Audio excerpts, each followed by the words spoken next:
अस्सलाम वालेकुम students, welcome back to my YouTube channel and welcome to another lecture. आज हम लोग एक नया सब्जेक्ट स्टार्ट करने वाले हैं जिसका ऑलरेडी कोर्स आउटलाइन में डिस्कस कर चुकी हूँ।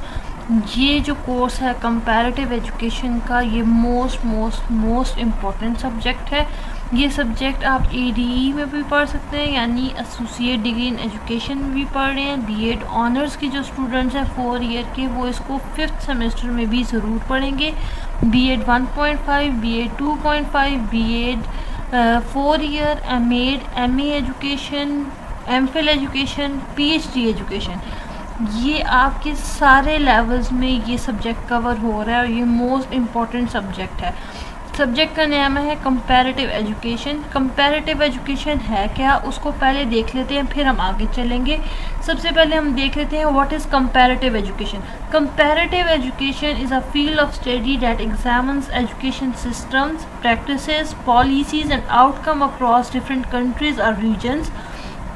It aims to understand similarities and differences in education structures, philosophies, approaches and effectiveness around the world. इसका मतलब ये है कंपैरेटिव वर्ड जो है वो कंपैरिजन से निकला है, ठीक है। और कंपैरेटिव एजुकेशन जो है ये फील्ड ऑफ स्टडी है एक एजुकेशन की, जिसमें हम क्या देख रहे हैं, डिफरेंट कंट्रीज़ का एजुकेशन सिस्टम देख रहे हैं, वहाँ की प्रैक्टिसेस देख रहे हैं, वहाँ की पॉलिसीज़ देख रहे हैं, उनकी जो आउटकम्स रिजल्ट्स में आ रहे हैं उनको देख रहे हैं। ये क्या है, ये डिफरेंट कंट्रीज़ के हैं या डिफरेंट रीजन्स के हैं। अब आप इसमें जब कंपैरिजन करते हैं तो डिफरेंट कंट्रीज़ के कंपैरिजन आते हैं जो ऑलरेडी मैं अपने चैनल पर अपलोड कर चुकी हूँ। कुछ चैनल्स का कुछ एजुकेशन सिस्टम्स का कंपैरिजन वो आपको मैं आई बटन पे भी दे दूँगी और उन वीडियोस का लिंक डिस्क्रिप्शन बॉक्स में भी मिल जाएगा। अब इसका जो एम है ये क्या है कि आपने सिमिलैरिटीज़ ही नहीं अंडरस्टैंड करनी, इन्हीं चीज़ों को नहीं देखना जिसमें आपने मेंशन किया, सिमिलैरिटीज़ ही नहीं देखनी, उसमें आपने डिफरेंसेस भी देखना है। कहाँ डिफरेंस है, एजुकेशन स्ट्रक्चर्स कैसे हैं बाकी कंट्रीज़ के और हमारा पाकिस्तान का कैसा है, वो लोग कौन सी फ़िलासफ़ीज़ यूज़ कर रहे हैं, हमारी एजुकेशनल फ़िलासफ़ी कौन सी है, वहाँ पे एजुकेशनल अप्रोचेस कौन सी यूज़ हो रही हैं, हमारे पाकिस्तान में कौन सी एजुकेशनल अप्रोचेस हैं, वहाँ पे इफ़ेक्टिवनेस क्या है उनकी स्टडी की अराउंड द ग्लोब, और हमारी जो स्टडी की इफेक्टिवनेस है वो अराउंड द ग्लोब क्या है, ठीक है। अब जो स्कॉलर्स हैं कंपैरेटिव एजुकेशन में वो एनालाइज करते हैं डिफरेंट एस्पेक्ट्स ऑफ एजुकेशन को, जिसमें करिकुलम का डिज़ाइन नंबर 1 आता है, दैन टीचिंग मेथड्स आते हैं, असेसमेंट सिस्टम्स आते हैं, टीचर्स की ट्रेनिंग आती है, एजुकेशनल गवर्नेंस आती है, फंडिंग मैकेनिज़्म होता है, और सोशल और कल्चरल फैक्टर्स जो होते हैं वो उनके एजुकेशन के जो उनको इन्फ्लुएंस यानी उस पर असरअंदाज हो रहे हैं। अब आपके जो एजुकेशनल कंपैरेटिव एजुकेशन में जो गोल्स हैं उनमें क्या क्या चीज़ें काउंट होती हैं हम वो देख लेते हैं। नंबर 1 आपने देखना ये है कि आप अंडरस्टैंड करें डाइवर्सिटी को। डाइवर्सिटी का मतलब है डिफरेंस जो उसमें आ रहा है, ठीक है। कंपैरेटिव एजुकेशन जो है ये हेल्प करता है to appreciate the diversity of educational systems and practices globally. जो एजुकेशनल सिस्टम्स हैं उनमें जो प्रैक्टिसेस हैं उनको, उनकी डाइवर्सिटी को जो है वो अप्रोच करता है, उनको एक्सेप्ट करता है कंपैरेटिव एजुकेशन। अब आपने इसमें क्या करना है कि बाय स्टडीइंग डिफरेंट मॉडल्स, अब आप डिफरेंट मॉडल्स को जब स्टडी करते हैं तो एक जो एजुकेटर होता है वो उसके अल्टरनेटिव अप्रोच को देखता है, फिर उसके अकॉर्डिंग उन प्रैक्टिसेस को अडेप्ट करता है और उनके कॉन्टेक्स्ट को कहीं ना कहीं पे इम्प्लीमेंट करने की कोशिश भी करता है। वो तो फिर बहुत बात का एक फैक्टर आता है कि आया वो जो इम्प्लीमेंटेड चीज़ थी वो एक हमारी सोसाइटी में वो एक्सेप्टेबल हुई भी है या नहीं, ठीक है। उसके बाद देख लेते हैं आइडेंटिफाइंग बेस्ट प्रैक्टिसेस।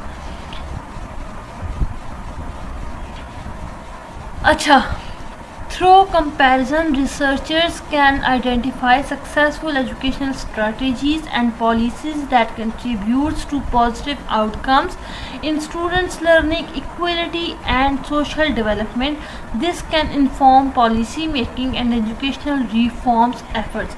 अब इसका मतलब ये है कि जब कंपैरिजन किया जाता है, या जो रिसर्चर है या जो एजुकेटर है वो क्या आइडेंटिफाई कर रहा है, वो सक्सेसफुल एजुकेशनल स्ट्रेटजीज़ को आइडेंटिफाई कर रहा है, वो उन पॉलिसीज़ को देख रहा है जो पॉजिटिव आउटकम्स ला रही हैं स्टूडेंट लर्निंग में, वो कहाँ पे वो सोशल डेवलपमेंट में चेंजिंग्स आ रही हैं, और उसके अलावा वो कौन सी सोशल पॉलिसीज़ की मेकिंग है जो एजुकेशन सेक्टर की रिफॉर्म में चेंजिंग्स ला रही हैं। Promoting international collaboration, comparative education fosters collaboration and exchange of ideas among educators, policy makers and researchers across borders.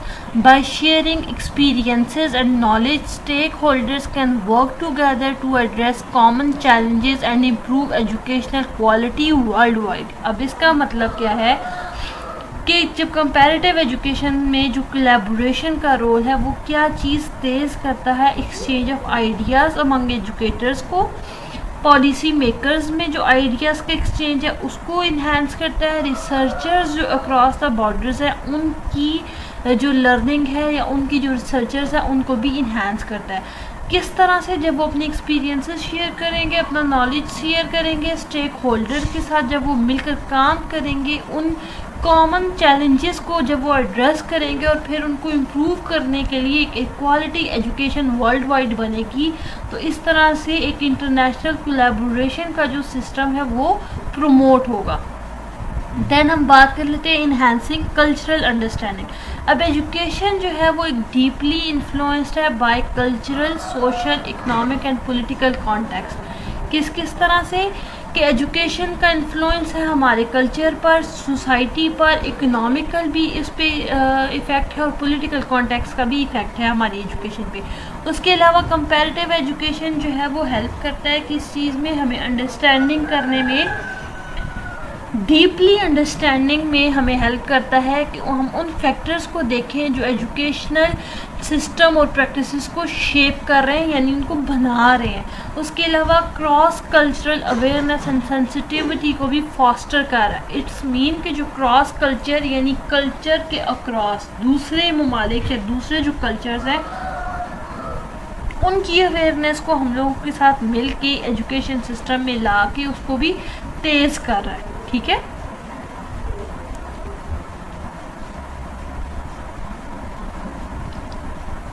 Okay, the last one is informing policy and practice. अब ये क्या है, comparative studies provide evidence and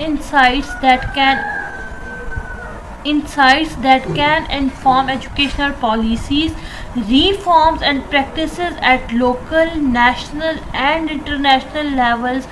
By examining the strengths and weaknesses of different systems, policy makers can make informed decisions to improve their education system. ठीक है, अब इसका मतलब ये है कि जब हम कंपैरेटिव एजुकेशन या कंपैरेटिव स्टडीज़ की बात करते हैं तो वो हमें क्या एविडेंस प्रोवाइड करता है, एक कंप्लीट एविडेंस हमें प्रोवाइड करता है एजुकेशनल पॉलिसीज़ के मुतालिक, उनकी रिफॉर्म्स के मुतालिक, उन प्रैक्टिसेस के मुतालिक जो लोकल लेवल पर, नेशनल लेवल पर और इंटरनेशनल लेवल पर हो रही हैं। उसके अलावा वो स्ट्रेंथ्स और वो वीकनेसेस देखी जाती हैं, उनको एग्जामिन किया जाता है, डिफरेंट सिस्टम्स को, पॉलिसी मेकर्स को जो वो बना रहे हैं या जिनका वो डिसीजन ले रहे हैं, और उसके बाद वो अपने एजुकेशन सिस्टम को इम्प्रूव कर रहे हैं। ठीक है, ये था हमारा आज का लेक्चर। इंशाल्लाह नेक्स्ट लेक्चर में हम कंपैरेटिव एजुकेशन को और मज़ीद डिटेल में इसके सब टॉपिक्स को देखेंगे। इसकी कुछ आउटलाइंस हैं वो डिफरेंट है, मैं उन सब आउटलाइंस को ऑलरेडी कंपाइल करके एक ऑलरेडी मैं वीडियो बना चुकी हूँ। उसमें मैंने कोशिश की है कि वो सारे टॉपिक्स डालूं जो मोस्ट इम्पॉर्टेंट हैं, और ये सब्जेक्ट थोड़ा सा लंबा हो सकता है क्योंकि इसमें बहुत सारी वेरिएशन है, कोई भी टॉपिक छोड़ा नहीं जा सकता। बहुत से डिफरेंट ऑथर्स ने डिफरेंट जो देने वाले हैं, थेरीज़ देने वाले हैं, जो सब्जेक्ट या सिलेबस को बनाने वाले हैं, उन लोगों ने डिफरेंट आउटलाइंस प्रेजेंट किए और मैं वो सारी आउटलाइंस वन बाय वन करके आप लोगों के साथ शेयर करूँगी। Will meet you in next lecture. Till then take care of yourself. अल्लाह हाफ़िज़।